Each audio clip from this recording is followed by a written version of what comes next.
Let's talk to our guy, Joe Beninati. What's up, Joe? How you doing, brother? Hey, BMitch, I'm doing great. North of the border, it's day 12 of a 12-day road trip. I think the guys are ready to go home. I know I am ready to come home, and they want to come home with one more win. They've been doing really well Yeah. on the road all season, and especially so on this trip.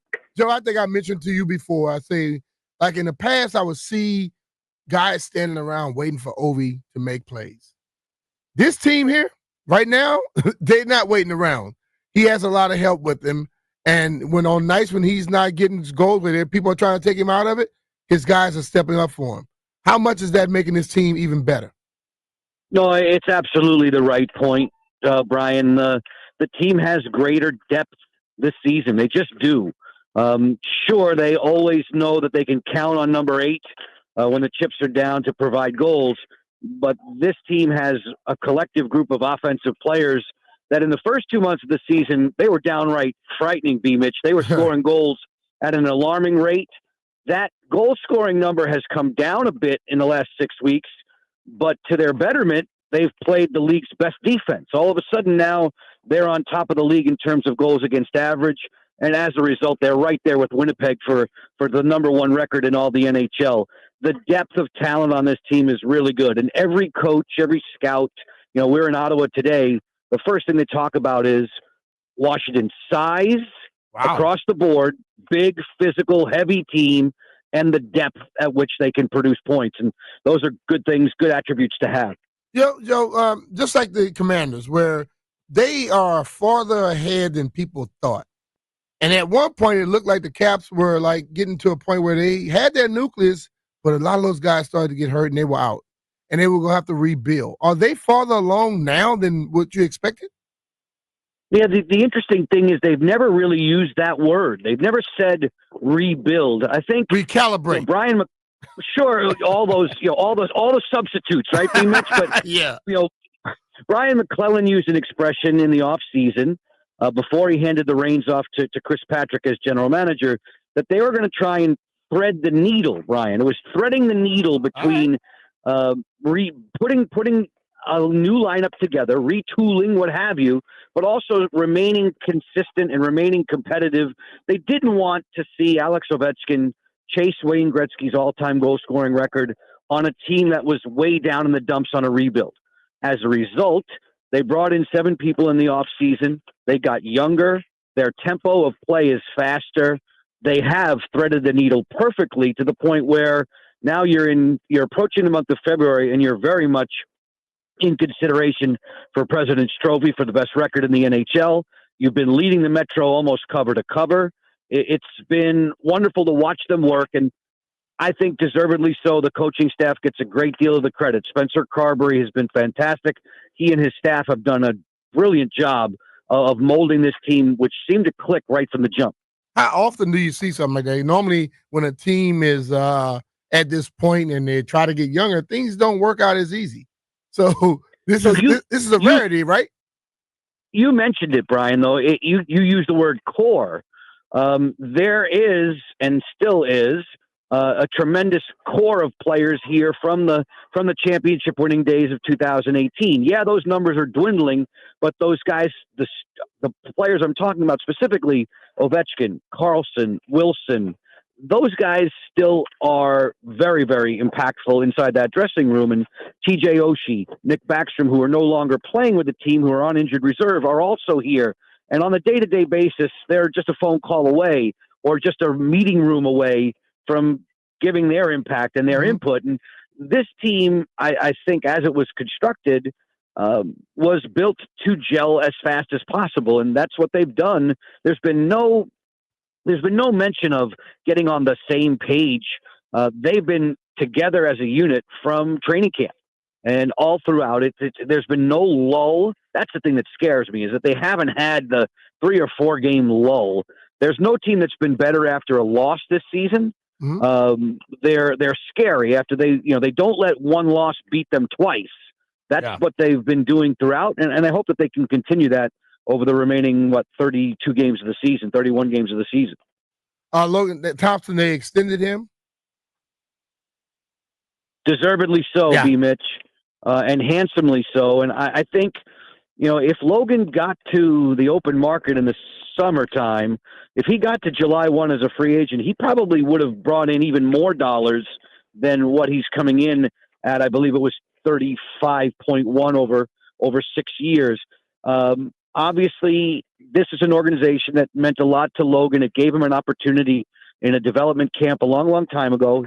He became an all-star out west with the Vegas Golden Knights.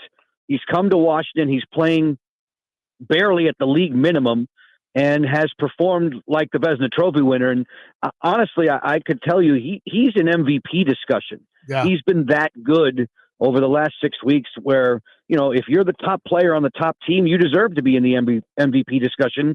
And I know players like McDavid and Draisaitl and McKinnon are always going to be in consideration for that award. They're the front runners, but Logan Thompson will deserve attention if he continues to play at this level. His win-loss record is freaky. I mean, he's 23-2-3. That just doesn't happen very often. Yeah, basically, when he's in net, you're winning for the most part. Pretty like darn 90%, something like that. So he's BMitch. He's won his last 11 starts. He won't go tonight. Charlie Lindgren will play tonight, from what I understand. But Logan's won his last 11 starts, and that next start could be the big head-to-head matchup this Saturday with Winnipeg when the team gets home. As we look at the game tonight, they're playing against Ottawa Senators. What can we expect from this game? What are you looking for?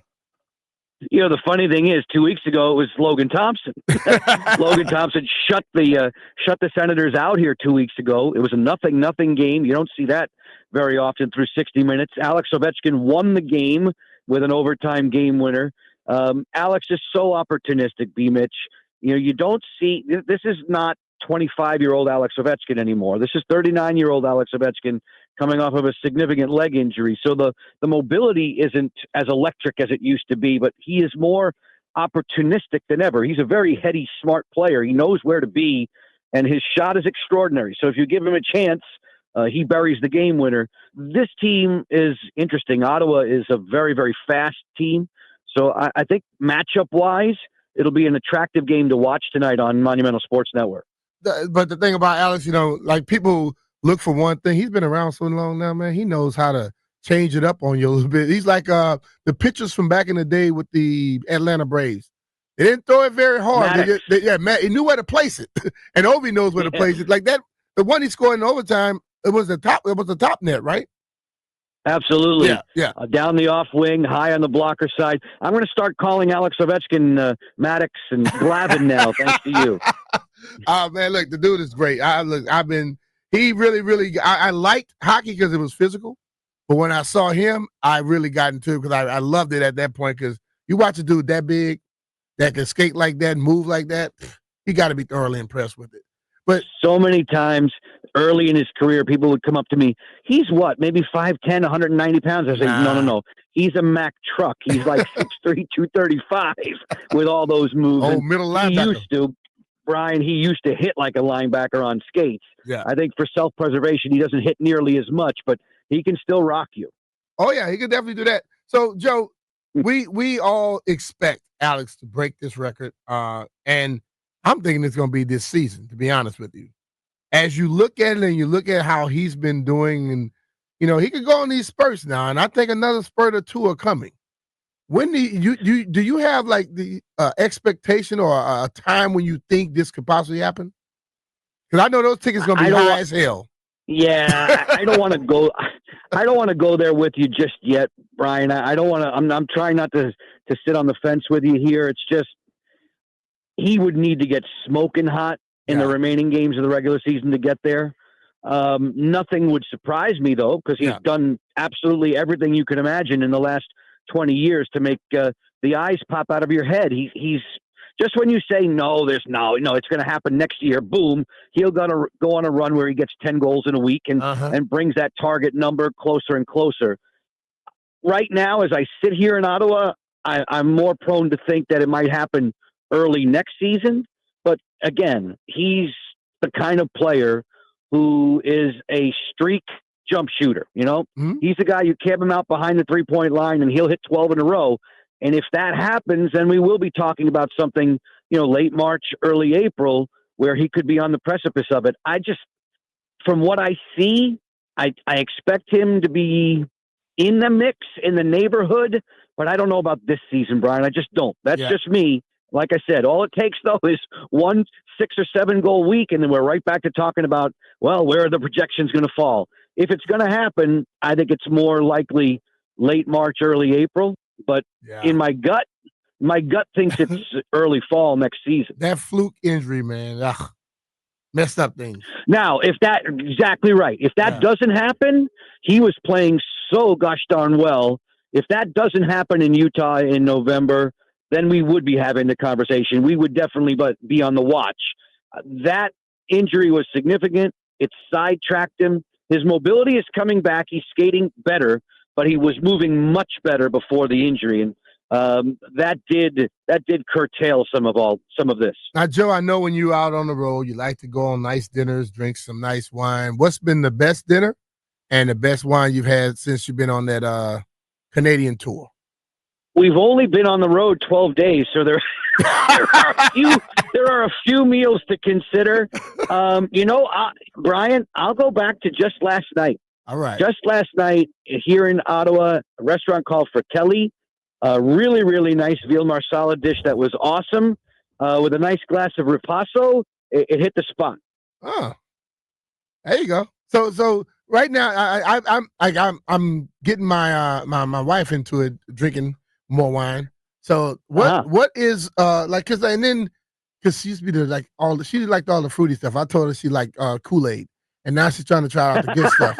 So she's trying the good stuff. So what's a good one that you think she might like? Well, first things first. Try both red and white. Experience both of those. Like she tried both of them, but she's stuck to the red. She's stuck to the red. See, it's funny as I drink more wine, I tend to gravitate more towards white wines. I'm drinking more white burgundies than I've ever done before, and I really love those with seafood. But on the red front, I think when you're first getting acclimated to wine, red wine specifically, I would stay Italian, French, and Napa. And if she likes bigger, bolder wines, she's going to go Cabernet Sauvignon. If she wants to experience something that's a little bit more spicy, peppery, then I would advise for Syrah. And if it's the first course of the day, if it's with salads or maybe charcuterie, deli meats, cheeses, then I would start with Pinot Noir. But that's my favorite right there. Pinot Noir takes the time to get adjusted to learn the nuances of it. It's a very finicky grape. Everybody loves Cabernet right from the start. But for me, if you pin me down, I really like a really good Northern Rhone Syrah. All right. I'm a Pinot Noir guy. I love it. Can't go wrong there. Can't go wrong there. I absolutely love those, man. Look, keeps you light on your feet. Yeah. See, when I was drinking Chateauneuf de Pop, that's a French wine, right? That's a French wine. The grape primarily is I didn't know a damn thing about it. I just liked the name, and I started drinking it. A lot of people like Grenache. So that's Grenache, Syrah, and Mourvedre together, and beautiful. That's more Southern Rhone. I'm partial to Northern Rhone, but when you go Chateauneuf de Pop, now we're going Southern Rhone, and you bring in some of the greatest wines of the world. See, Joe, this is another thing you could do, man. You could have your own little podcast talking about wine, food, and hockey. You, me, and JP. Let's go. JP not going to talk about wine. He just like one thing, vodka. He likes vodka. Oh, I can't help him there. All right, Joe, man, I appreciate you giving us some time, man. Have a good trip, and I hope the Caps get a win tonight. My pleasure. My pleasure. Thanks for sharing some time this morning. All right, brother. Take care.